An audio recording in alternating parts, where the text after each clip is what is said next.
Hi and hello everyone, welcome back English with Sanjay. आज मैं आपको कीप और पुट में क्या डिफरेंस है उसके बारे में बताने जा रहा हूँ।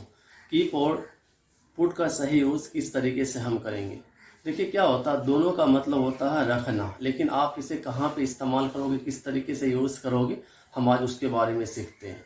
तो सबसे पहले हम कीप के बारे में सीखते हैं। देखिए क्या होता है कि जैसे हम जो चीज़ अपने पास रखते हैं, जैसे to have something with you. जैसे आप बोलते हो कि मैं एक आईफोन अपने पास रखता हूँ, तो यहाँ पे मैं अपने पास रखता हूँ उस चीज़ को, वो चीज़ मेरे पास है, तो आप बोलोगे I keep an iPhone with me. अब इससे बोलते हो कि आपके बहुत सारे दुश्मन हैं, तो आपको बंदूक अपने साथ रखना चाहिए, तो आप यहाँ पे क्या बोलोगे, you should keep a gun with you because you have lot of enemy. आपके पास बहुत सारे दुश्मन है। इस तरीके से आप कीप का यूज़ कर सकते हो। अब इससे आप बोलते हो, कहीं पे आप टीचर हो, आप बोलते हो मैं हर स्टूडेंट का रिकॉर्ड अपने पास रखता हूँ, तो आप बोलोगे I keep the record of every student. मैं हर स्टूडेंट का रिकॉर्ड अपने पास रखता हूँ।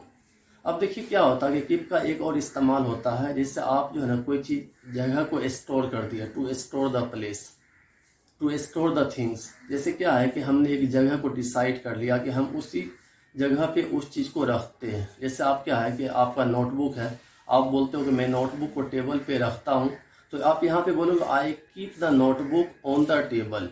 जैसे आप बोलते हो कि जैसे बोलते हो कि कप को किचन में रख दो, क्योंकि वो जगह हमने डिसाइड कर दिया, वो एक फिक्स जगह है, तो आप क्या बोलते हो, keep the cup in the kitchen.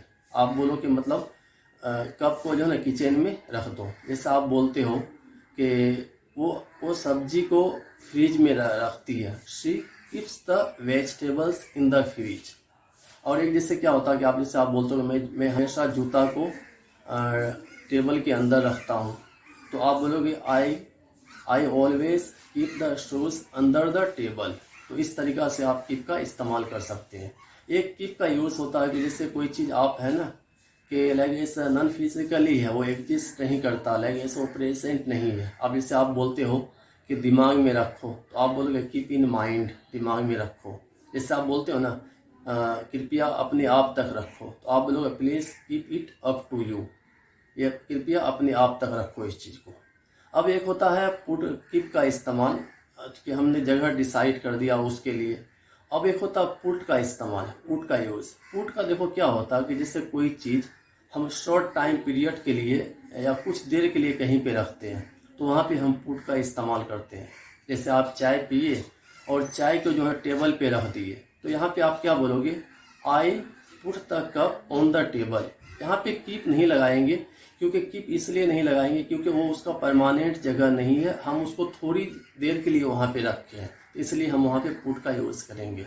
अब इससे क्या होता है कि जैसे आप स्टूडेंट को टीच कराते हो, उसके बाद आप क्या है कि आप मार्कर को कहीं पे रख देते होंगे। जैसे आप बोलते हो कि I always put the marker on the bench, मैं हमेशा बेंच पर मार्कर को रख देता हूँ। तो इस तरीक़ा से आप पुट का इस्तेमाल कर सकते हो। एक होता है पुट का यूज़ होता है जैसे किसी चीज़ को सिचुएशन में डाल देना, कंडीशन में डाल देना। जैसे आप बोलते हो ना, वो मुझे हमेशा प्रॉब्लम में डाल देता, तो ही ऑलवेज पुट्स मी इन प्रॉब्लम बोलेंगे, क्योंकि वो मुझे हमेशा प्रॉब्लम में डाल देता है।